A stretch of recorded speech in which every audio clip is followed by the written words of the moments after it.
ብጣዕሚ ነመስግን ወይንዬ ገዛኺ ካብ ዝጅመር ክሳብ ሕዚ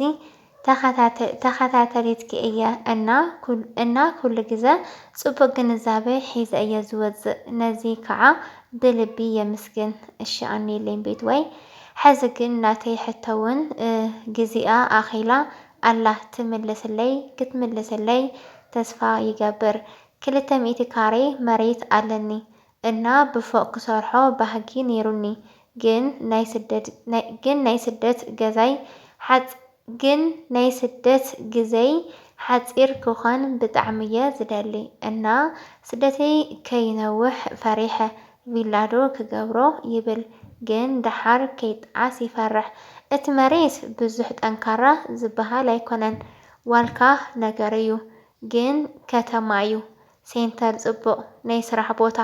እና ሓሳብኪ ተተካፍልኒ ደስ ምበለኒ ማዕረ ክንደይ ኣፈላላይ ከም ዘለወን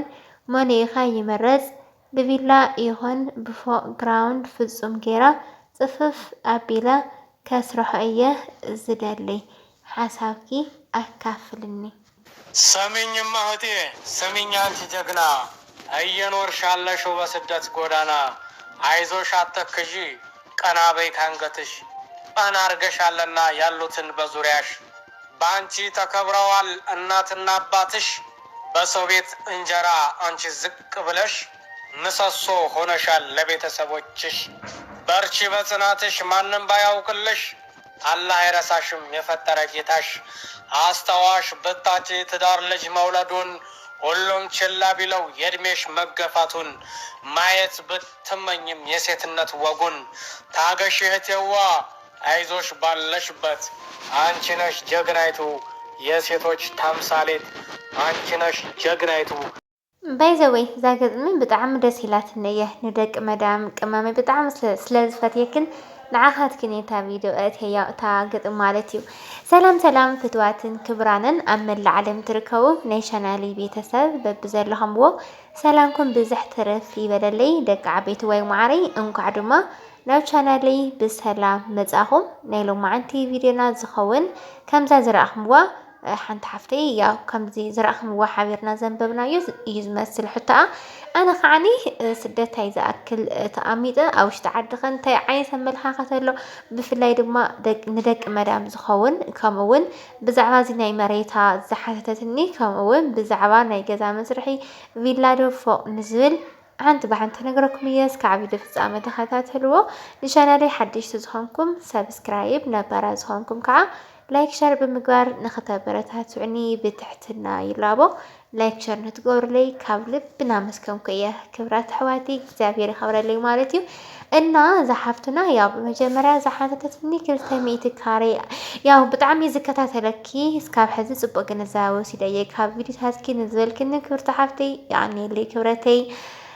ብጣዕሚ ዘመስግን እና 200 ካሬ ኣለኒ 200 ካሬ ኣለኒ ፎቅ ጌረ ዶ ከስርሖ ቪላ ኣይንኢኻ ብዙሕ ገንዘብ ዝውድእ ኣብ ስደት ብዙሕ ግዜ ክቕመጥ ኣይደልን እየ ምክንያቱም ዓዲ መፂአ ናይ ባዕለይ ሂወት ክመርሕ ይደሊ እየ ስደት ንእሽቶ ሓፂር ግዜ ክቕመጥ ዝደሊ እያ ትብለና ዘላ ያው ብሓፂሮም ቢልኩም ኢኹም እና ብመጀመርያ ብዛዕባ ስደት ክንምለስ ኢና ግን 200 ካሬ ኣለኒ እቲ ቦታ ብዙሕ ጠንካራ ይበሃልን ግን ብጣዕሚ ዓብይ ከተማና ሴንተር ወሰን ጽርግያ እዩ እቲ ቦታ ግን ዋልካ ነገር እዩ እና ፎቅ ዶ ቪላ ንዝበልክኒ ክብርቲ ሓፍተይ መቸስ ሓንቲ ነገር ግን ኣብዚኣ ማለት እዛ ቪድዮ እዚኣ ካብዚኣ ሰሚዑ ሰብ ናይ ባዕሉ ኣረኣእያ ወይ ከዓ ናይ ባዕሉ ኣመለኻኽታ ክወስድ ስለዝኽእል ይጠቕመኩም ኢለ እውን ስለዝሰርሐ ዘለኹ ሓንቲ ነገር ከጥንቀቐኩም ይፈቱ ምስ ይቅርታ ማለት እዩ ሕዚ ኣነ ቪላ ማንታይ ክኸውን ፎቅ ማንታይ ክኸውን ክብለኪ ይኽእል እየ እዚ ብናይ ባዕሊ ኣመለኻኽታና ብናይ ባዕሊ ኣተሓሳስባ እዩ ሕዚ ናይ ባዕሊ ኣተሓሳስባ እንሂንዎ ዶ ናብቲ ምሁር ዝበሃል ሰብ ናብቲ ፈላ ዝበሃል ሰብ ከዓ ናብ ብዙሕ ሰብ ሸር ትገብሮ እሞ ነናይ ባዕሉ ሓሳብ ይህበሉ ገለ ይድግፎ ገለ ከዓ ኣይድግፎና እዚኣ ክለኩም ከለኹ ናይ ባዕለይቲ ሓሳብ እምበር ክትከውን ኣለዋ ማለት እዩ ግን ኣይኮነን ካብቲ ኣነ ዝብሎ ንዓኻትኩም ዝጠቕመኩምን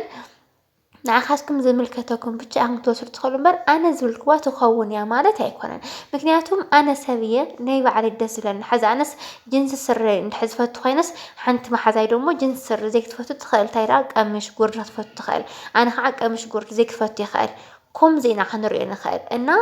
ንዓይ ኣነ ዝፈቱ ንስኻትኩም ዘይክትፈትዎ ኣነ ብቻ ንዓኻትኩም ዝጠቕመኩም ብቻ ኢኹም ትወስዱ ትኽእሉ። ስለዚ ክርቲ ሓፍተይ ቪላ ዶ ፍቕኒ ዝበልክኒ ምስቲ ኢኮኖሚ ኣተሓሒዝካ ፍቑና ቪላ ብእውነት እየ ዝብለኩም ዳርጋ ሓደ እዩ ክነግረኩም ሕዚ እቲ ስሚንቶ እቲ ሑፃ ትፀፀር ያው እዩ ምኽባሩ ምሕሳሩ ያው እዩ ሑፃ የድልየኩም እዩ ስሚንቶ የድልየኩም እዩ ፀፀር የድልየኩም እዩ እምኒ የድልየኩም እዩ ሰራሕተኛ የድልየኩም እዩ ኩሉ ሓደ ዓይነት ሰራሕተኛ እዩ ዝሕዞ ንእሽተይ ኣብ ህድምን ኣብ ቪላ እንትኸብደኩም እንታይ እያ ቪላ ክኽደን ከሎ ቆርቆሮ እዩ ቆርቆሮ ጌርካ ደሞ ብታሕቲ ቦሎፎም ወይ ከዓ ጅብሰን ትገብረሉ ኢኻ ኣብ ህድም እያ ንእሽተን ትጎረካ ኣብ ህድም ሕዚ ሑፃና ፀፀር ስሚንቶ ላይ እዩ ኣብ ቪላ ገዛ ተኾይኑ ደሞ ቆርቆሮ ብቻ ኢኹም ትገብሩ ቆርቆሮና ኦም ብቻ ኢኹም ትገብሩ ሕዚ ቢያንስ ግማሽ ፐርሰንት ሕዚ ሓደ ንበልና 800,000 መህደም ይውድ እንተይልና ናይ 200 ካሬ ብቪላ ተኾይኑ ግን 400,000 ክውድእ ይኽእል። ስለዚ እታ ልዩነታ እንታይ እያ ናይታ ቆርቆሮና ኦም ኢኻ ትገብሮ ለፍቲ ኣብቲ ግን ብረት ተፀፍፂፉ ሑፃ ፀፀር ስሚንቶ ከምኡ እውን ብዙሕ ሰራሕተኛ ኢኻ ተውዕል ሰራሕተኛ እውን ንእሽተይ ምውሰድ ከብል ይኽእል እና እቲ ልዩነቱ ብዕፅፊ ዝጋነ ኣይኮነን እታ ልዩነታ ኣፍታ ምህዳም ብቻ እያ እምበር ኣብ ፊኒሽንግ እቲ ሰራሚክ ንሱ እዩ እቲ ቀለም ንሱ እዩ እቲ ስሚንቶ ንሱ እዩ እቲ ሑፃ ንሱ እዩ እቲ ሰራሕተኛ ንሱ እዩ ንእሽተይ ትጎደኩም ኣበያ ኣፍታ ህድምቲ እያ ስለዚ ክብርቲ ሓፍተይ ዋላ እቲ መሬት ሕማቕ ይኹን ንሰብ ሞያ ንመሃንድሳት ንኮንትራክተራት ኣማኺርኪ ፕላስ 3 ፕላስ 4 እንኳ እንተዘይወፀ ፕላስ 1 ፕላስ 2 ግን ክኽእለልክ እዩ ዋላ ዋልካ ይኹን ማለት እዩ ብደንቢ ንታሕቲ ፍሒርኪ በዓል ጥዒ ዘሎ ብረት ኣእቲኺ ተገደ ፕላስ 1 ፕላስ 2 ክስራሕ እዩ ካብኡ ብላዕሊ እኳ ተዘይወፀ እቲ መሬት ማለት እዩና ለዚ ኣብ ቪላ ነፈቑን ዘሎ ኣፍታ ናይ መጀመርያ ግራውንድ ክትህድሙ ከለኹም እንታይ ናይ ምህዳም ብቻ እያ ንእሽተይ ትበልዐኩም እምበር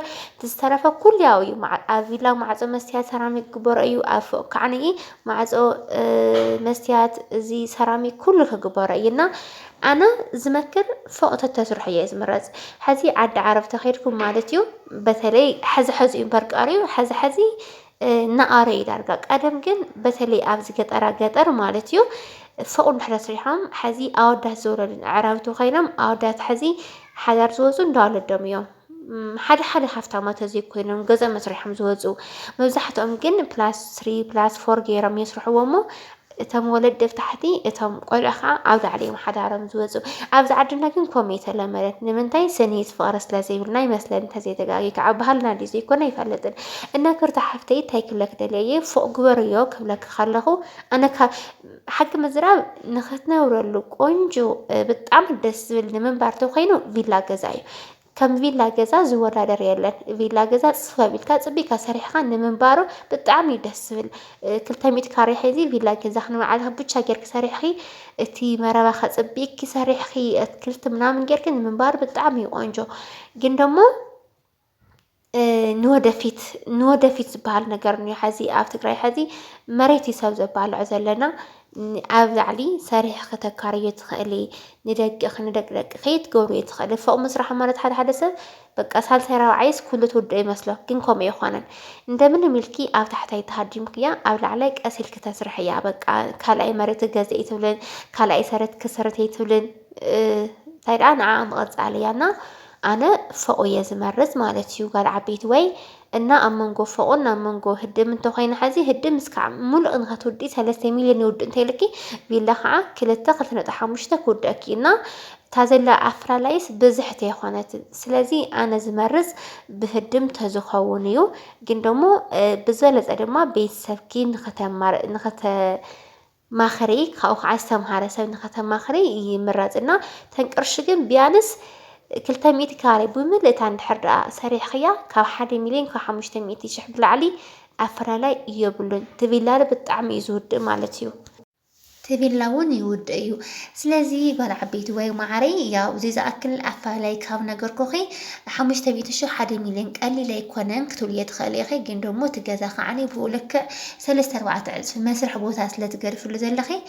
فقلنا بالله حدا أي خورني فوق تسرح يا بتعمل دسي لني حد ميلين حمش تبي تشحن هاد سرح عني كافتو زنوركي أي بسكن إنه أفسدت بزحك أمد أي دلني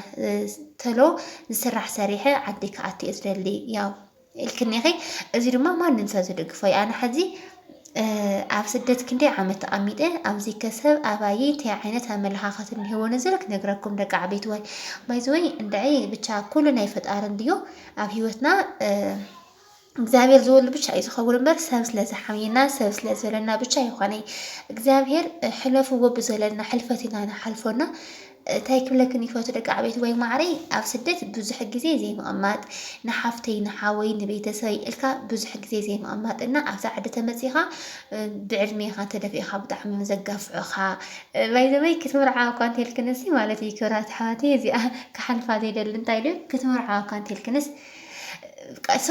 እዞም ህፃውንቲ ቆልዑ ገና ብርኬ የበለይኹም ጥዕሳ ትረኸቡ ዳሕና ናብ ጓል ዘይቀረቡ በይ ወሊዶም 1-2 ወሊዶም ዝተፋትሑ ገሊኦም በቃ ታይሙ የኽለኩም ብቻ ግን እንታይ ክለክ እንደልየ ኣብ ስደት ብዙሕ ግዜ ዘይምቕማጥ ዘድልየክን ነገር ሕዚ ቦታ ደገዚእኽን ተናዕኻትክን መንበሪኽን ትኸውን ግድን ክውዳእ ዘይኮነሲ ተናዕኻትክን መንበሪኽን ትኸውን ገዛ ብቻ ኢኽን ሰሪሕካ ክመፃ እምበር ንሓፍተይ ንሓወይ ንወለደይ እንተይልክን ኣይንዓኽን ኣይንዓኣቶም ኢኽን ትኾና እዚ ክብለክን ከለኹ ቤተሰበይ ተሓግዛ ማለተይ ኣይኮነን ቤተሰብ ምሕጋዝ ክብሪ እዩ እግዚኣብሔርና እውን እግዚኣብሔር ኣምላኽ እውን ወለድኹም ኣኽብሮ ወለድኹም ሓግዙ ይብል ይጎዶ ብዓቐኑ ግን ክኸውን ኣለዎ ኣይንዓኣቶም ኣይንዓኻትን ከይትኾና ብዓቐኑ ማለት እዩ ወርቂ ገዛእኹ ኣብ ልዕሊ ክዳን ኣብ ልዕሊ ጫማ ዘይኮነሲ ሓደ ቤተሰብ እናረኣኽንኦ ክጠሚ ክዓረቕ የብሉን እምበር ኣብ ልዕሊ ናይ ዝተደራረበ ኣይኮነንና ስደት ብዙሕ ግዜ ምቕማጥ ንትርፊ ነገር ክትብላ ኣብ ስደት ይትቀመጣ ካብኡ ከዓነይ ስደት እንድሕር ወፂእኽን ደሞ እታ ዝወሰደትክን ዓላማ ጌርክን ክትምለሳ እውን ደስ ይብልሃኒ ማለት እዩና ሕፅር ብዘለ ግን ብዙሕ ዓመት ኣብ ስደት ክትቅመጣ ፅቡቕ ኣይኮነን ማለት እዩ ደቂ ዓበይቲ እና ያው እንግዲህ ሓሳቢ ብዝኽኣልኩ መጠን ገሊፀልኩም እኒኹ እስካብ ቪድዮ ፍጻመ ዝተኸታተልኩምኒ ካብ ልብና መስገንኩ እየ ላይክ ሸር ሰብስክራይብ ምግባር ድማ ኣይትረስዑ ሰሰናይ ክብራት ኣሕዋቲ ባይ ባይ